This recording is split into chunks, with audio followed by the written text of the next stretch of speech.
Ganun katindi yung batas. At sabi nga doon, yung covenant of the law is always demanding. Nagde-demand siya. Kaya nga sabi doon, thou shall not, thou shall not, thou shall not. Kasi nga, demand yun eh. Para makita mo na na hindi mo kaya pag wala si Kristo. Amen ba mga kapatid? Di ba napakahirap sumunod sa 10 utos? Mahirap nun ha? Pero dahil sa Panginoon, nung dumating siya rito, sabi doon, we are free from the law. So ano ibig sabihin ng pastor? Paano ginawa ito ni Kristo? Number 1, ginawa ni Christ, siya una. Okay? Sinunod niya yung batas.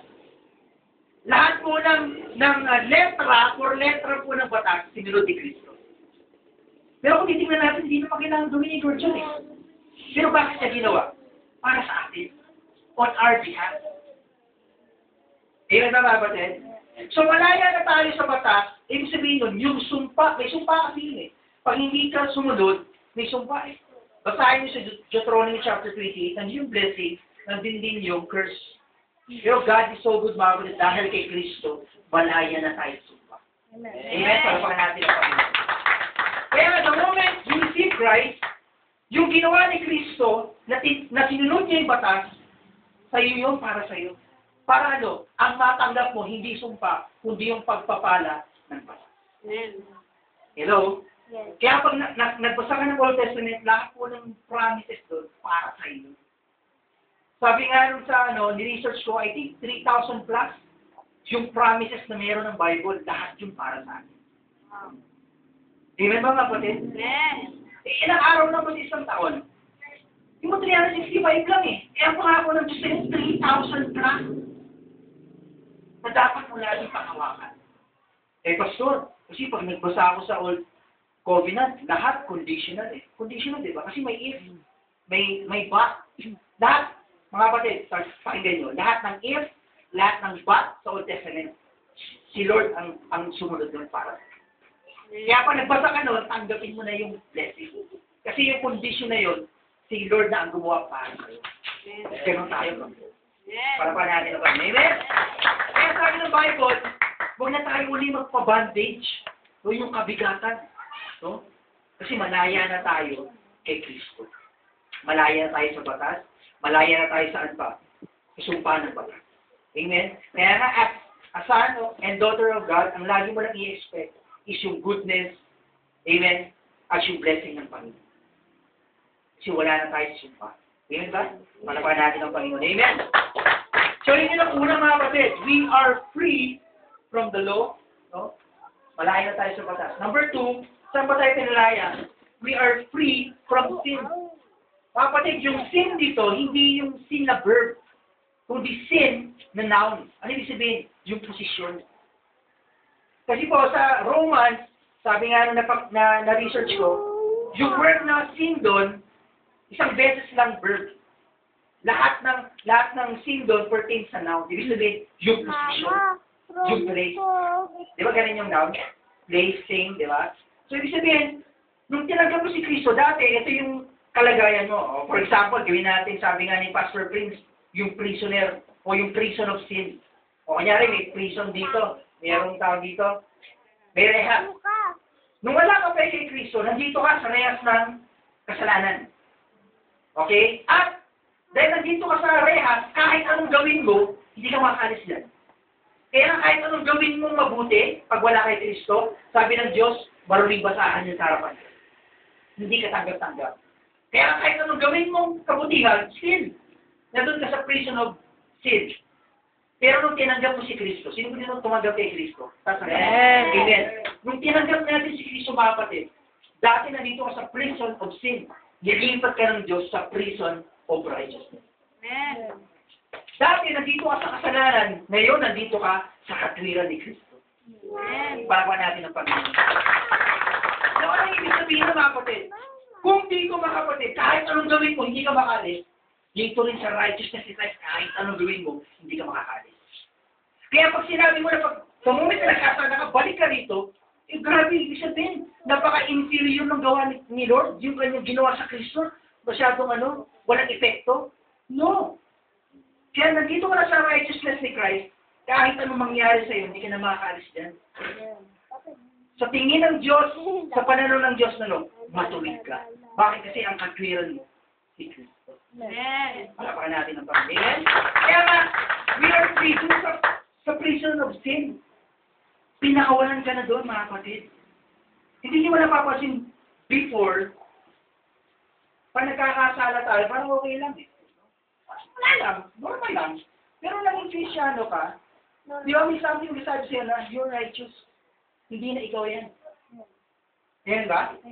Actually, yung kinukonvict ng Holy Spirit, hindi yung sin mo, but yung righteousness mo kay Christ. Hello? Amen. Di ba, may yung inner witness na tinatawag sa Bible, na nagsasabi na, anak, malaya ka na. Anak, mahal kita. Kahit nagawa mo yan, hindi nagbabago ang pag-ibig ko sa'yo.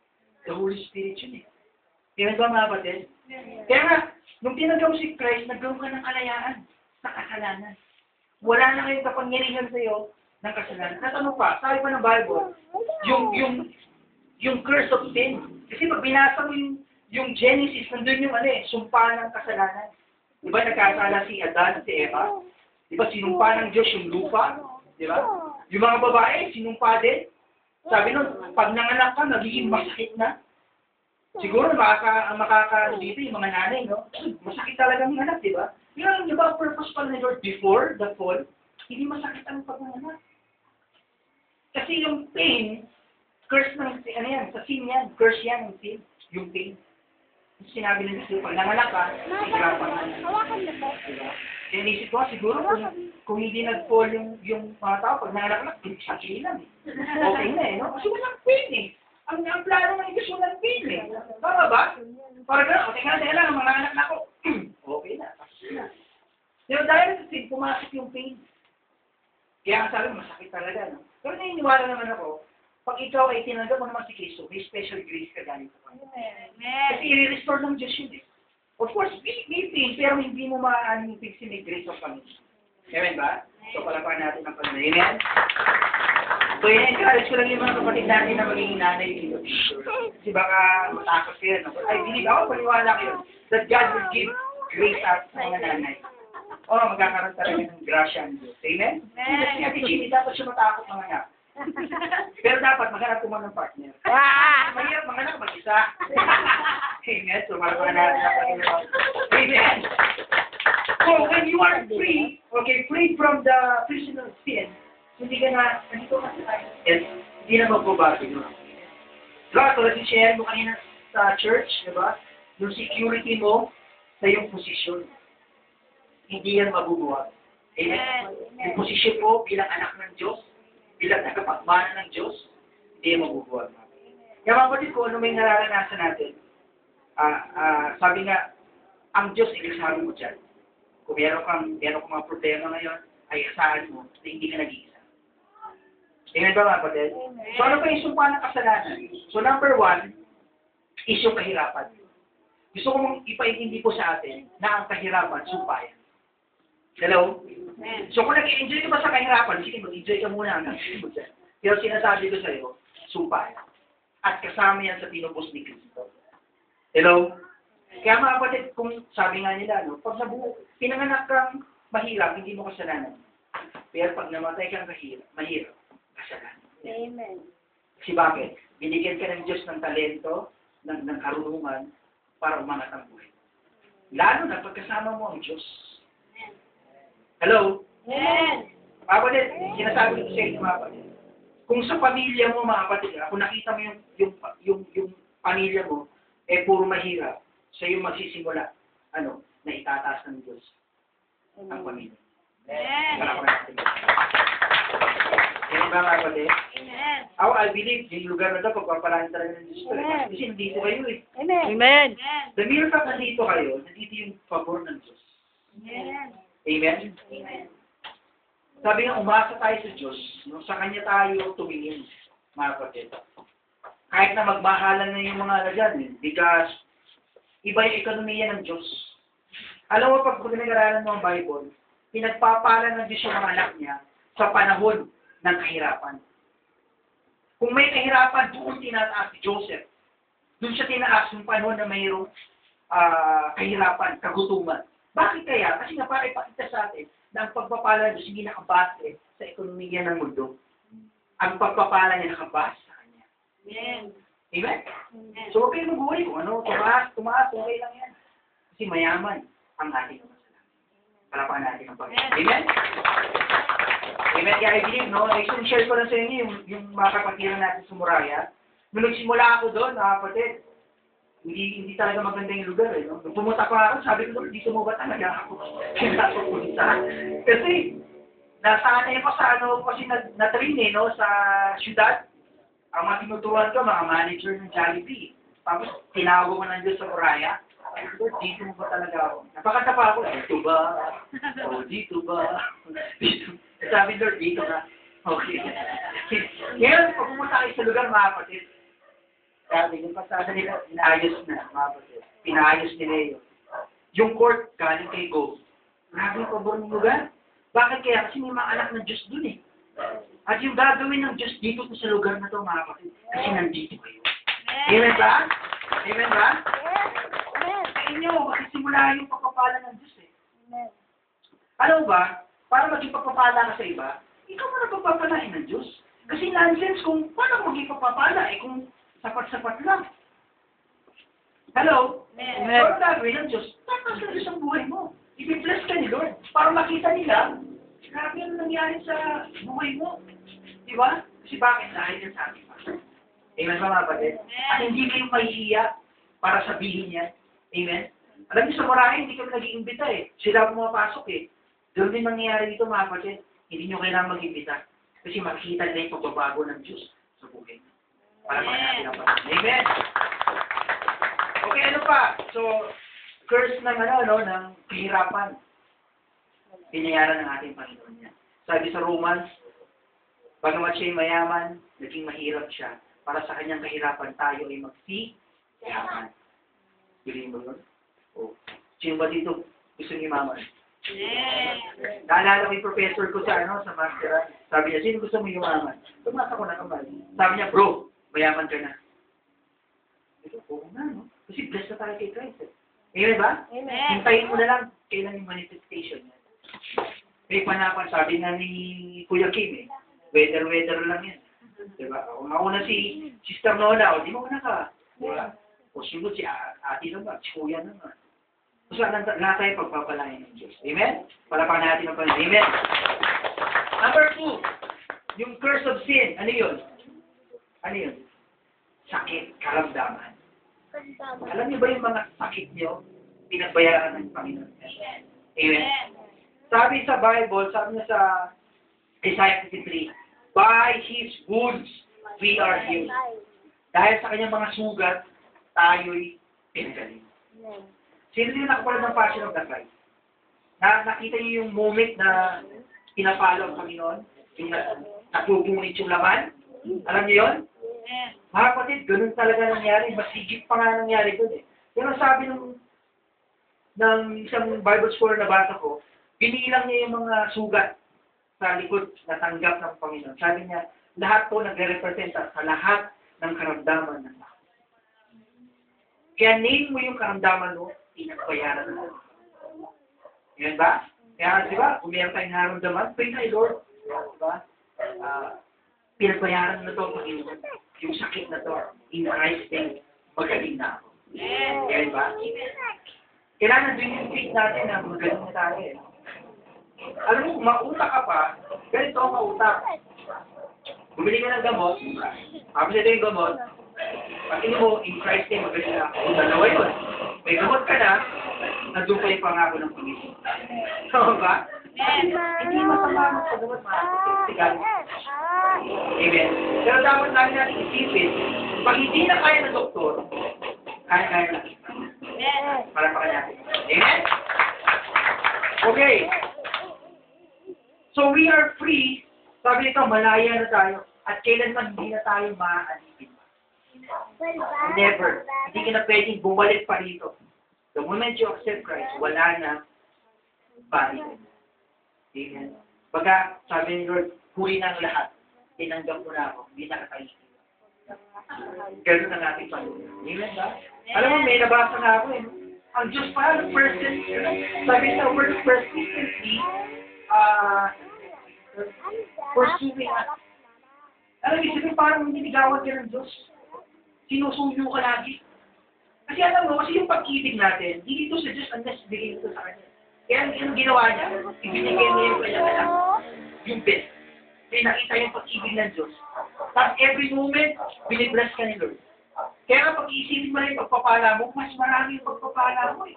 Kesa doon sa mga naranasan mong negative eh. Amen ba? Natanong, bakit ginagawa ng Diyos yun? Kasi nga nililigawan ka niya eh. Para mapasagot ka. Hello? Amen. Lahat ginawa ng Diyos para mapasagot ka. Amen. Para makuha niya yung matamis na oo. Ganun ka kamahal ng Diyos. Ganun ka ka-special.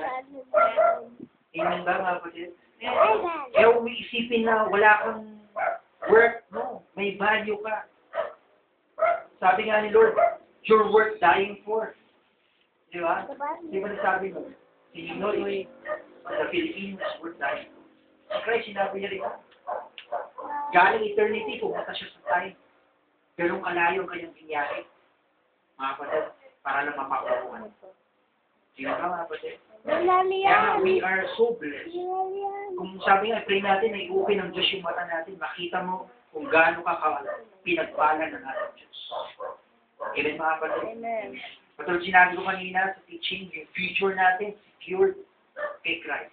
Kasi bakit? Nauna na siya. Amen ba? Amen. Kaya yung mga lalaki, yung mga pinapangarap nyo in the future, secured yan sa Lord. Mga kapatid, no? Lahat ng mga hopes mo, secured din sa ating Panginoon. Yung mga nanay at tatay naman natin dito, yung sa mga anak natin, secured niyan kay Lord. Yung future nila, mga kapatid. Amen ba? Amen. Makita natin kung paano tayo ibigay. So lahat yan, mga kapatid. Yung mga pinapangarap mong bahay, pinapangarap mong sakyan, pinapangarap mong mga anak, secured na yan kay Christ. Amen. Eh, si Lord pa naman, sabi niya, pag humiling ka, alam mo yun, yung sagot niya mas malupit, mas matindi. Ephesians 3:20, He will do exceedingly abundantly what we ask or imagine.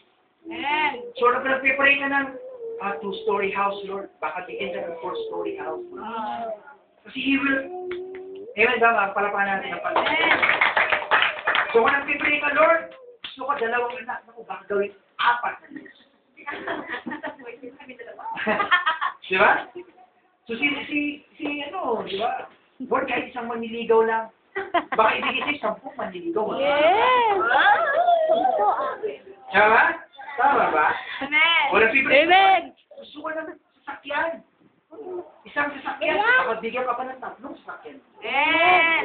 Kasi wala imposible si Diyos, mga kapatid. He is a good God. Dapat makita natin yun sa isip natin, ano, mabuti ang tatay natin. Mabuti ang Diyos. Mga kapatid, wala siyang hindi kaya ibigay sa'yo kung naniniwala ka ng mga kapatid. Amen. Wala siyang limitasyon. Amen. Amen ba, mga kapatid? Amen. Kaya magugulat kayo, mga anak mo. Diba? Meron palang future lawyer at future senator. Makarin natin, diba? Si Durin mo na. Ang destiny niya to be a senator. I cannot say. Senator ka daw. Diba? Presidente Kasi ka pa. secure na yung destiny natin eh. Presidente sa Diba? Pilipinas. Si Zeki siya kasi nun. Diba? Hindi natin alam yung future nila eh. Pero sabi ng Diyos, you have a good future. Yun lang ang pagkawakan mo. Lord, hindi ko nakita yung bukas eh. Kaya nga sabi, Lord, huwag mo isipin yung bukas. Hindi mo talaga makikita yan. Ang nakakita ng bukas, ang Lord. Amen. Sabi nga ng professor ko eh, kung sino na yung buhay mo, isang tingin lang. At nakita niya na yung dulo. At sinabi niya, you have a good future. Amen. Para pa natin. Amen. Ang isang pakto ko lang sa ating mga kapatid dito sa Kahowa. Naalala ko nung nag-aaral ako nung college. Kasi pinapipili ako ng father. Kung gusto ko talaga dalawa eh. Music tsaka Bible school. Nung kag-graduate ko nung high school. Kaya sabi ng father ko, hindi mag-engineer ka. Lupit ang dating mo. Engineer Charlie Pacquiao. Wow. Siyempre, father ko, engineer. Ang problema talaga, hindi yun gusto ko eh. Kaya nung nag-aaral ako ng engineer, hindi ko maintindihan talaga. Puro numbers. Kaya mahihina pa naman ako sa math. Di ba? So, ano ginawa ko? Wala, hindi ako pumasa. Ang pinaka-grade ko na pumasa ko, 3.0. At yung professor ko pa, kapatiran. Kaya ako naging 3.0. Nakakatawa, no? Naano rin ako eh. Pero alam mo, si Lord talaga amazing eh. Bakit? Although marami akong kinuha mga na iba-ibang, hindi ako pumasa. Pero the moment na nag-enroll ako sa Bible College, mga kapatid, nag-enjoy lang ako. Nakatapos ako. Kasi bakit? Sino destiny ko eh? Wala pa natin ang Panginoon. Ang maganda ng mga kapatid, hindi bounded ng time. Akala ko noon, pag graduate ko ng 35, pagdating ko ng 39, graduate na ako ng master. Hindi pala. Same year, 2012, kung graduate ako ng bachelor. Same year, graduate ako. Mabuti ba ang Diyos? Kasi, yun ang sinasabi ko. Yung magagawa mo ng 10 taon, kaya gawin ng Diyos ng 1 taon lang. Kaya nga, kung si nanay, sabihin ko gusto, nasa dapit hapon na ako, walang dapit hapon sa Diyos. Walang huli sa Diyos. Amen? Kung naniniwala ka na babagawin ng Diyos ang buhay, kung magsisimulayan mo yung araw. At yung mga prayer mo na 10 taon, ibibigay sa'yo ng isang pagkakas. Bakit mabuti yung Diyos natin? Amen na? Yan! Yes, Lord, palapakan natin ito. Amen. Kaya yung mga bata natin dito ay college, no? Yung mga nag-aaral, ayusin yung pag-aaral nyo. Kasama nyo si Lord sa pag-aaral nyo. Amen ba? Sabi ng Bible, we have the mind of Christ. Ganun ka kalupit. Ganun ka katindi. Ganun ka tinitingnan ng Diyos. Amen? Kaya pa nag-order yung anak mo, hindi ka na magugulat eh. Bakit si Mando ng pabor ng Diyos? Hello? Kaya kung muna sa destiny ka, parang ano lang yun eh. Ano yung nag-flow ka lang. Di ba yung nangyari agos? Hindi ka lang pwede magkapit. Magkamuting ka na lang, idadalhin ka ng Diyos sa destiny mo. At ang maganda doon, yung plano niya, walang makakapigil. Subukan mo ng away, pigilan ka, hindi siya mananalo. Natulad ako, di ba? Marami akong struggle, akala ko hindi na matutupad. Hindi eh. Kasi may plano na nga ang Diyos eh. Before the foundation of the world, nakasulat na yung buhay. Ang kailangan mo lang, manampalataya, amen, at lagi magpasalamat. Amen? Amen! Amen. So, for our conclusion, mga kapatid, gusto ko nang sabihin sa ating mga kapatid, na tayo ay malaya. At dahil malaya ka na, i-enjoy mo yung kalayaan mo. Now, sabi naman ni Pablo, huwag nang gamitin yung kalayaan mo para gumawa ng kasalanan, no? Gamitin niyo yung kalayaan mo para gumawa ng mabuti. And actually, yung paggawa ng mabuti, dahil dito sa ating Panginoon. Kaya naman isipin natin, pag nag-preach ka ng ganito, baka magwala yan, no? Pag nalaman malaya ka na, hindi ka magwawala. Magpapasalamat ka sa Diyos. Kasi grabe yung pagmamahal niya sa iyo. Binayaran niya lahat ng kasalanan mo para ma-enjoy yung kalayaan mo. Yan ba mga kapatid? Nag-enjoy our freedom. Every moment, magpasalamat ka sa Diyos. Alam mo, hindi mo ma-appreciate yung ginagawa mo hanggang hindi mo maranasan, hindi mo magawa yung ginagawa mo. Nagets mo? For example, ganito. Kung ano yung ginagawa mo ngayon, hindi mo ma-appreciate yan. Kasi bakit? Hindi mo naranasan na hindi mo to kaya gawin. For example ako, I enjoy preaching eh. Kaya lang muna kasakit ako mga kapatid. Ang hirap eh. Bakit? Iisip ko na, gusto ko mag-preach kaya lang gusto ko hindi kaya. Na ngayon, na-appreciate ko na yung ginagawa ko. Kasi naranasan ko na hindi ko na to pwedeng magawa. Kasi yung mga kapatid. Kaya yung lahat ng ginagawa natin, enjoy natin. Kasi ang Diyos na nagbibigay sa'yo ng kalakasan. Amen? Kahit yung mga simple bagay mga kapatid, ini-enjoy ko kasi naranasan ko nga eh. Na hindi magawa yung mga bagay. Akala ko pa, hindi ko na siya magagawa. Okay? Kaya nagkamali ako, bakit? Kasi may plano ang Diyos sa buhay ko. At gawin sa buhay. Amen? Palapakan. Tayo po yung mga, tayo po yung manalangin. Pero maraming salamat o Diyos sa iyong salita. Panginoon, Lord, I pray, Lord, sa mga kapatitan na dito, Panginoon. Dalangin ko, Panginoon, sa araw na ito, Panginoon. Lord, patunayan mo, O Diyos, sa iyong salita, Panginoon. Makita nila, Panginoon, ang biyaya mo. Makita nila ang iyong kamay na kumikilos sa kanilang buhay at sa kanilang pamilya. Maging po sa lugar na ito, Lord, we declare blessing, Lord. We speak blessing, favor, Lord God, sa lugar na ito, Father. At dalangin ko rin, Lord, magsimula ito, dumaloy sa iyong mga anak. Maraming salamat po, Diyos. At minsan pa maingat na maingat namin pinabalik lahat ng papuri at pasasalamat sa tanging pangalan ni Jesus. Amen.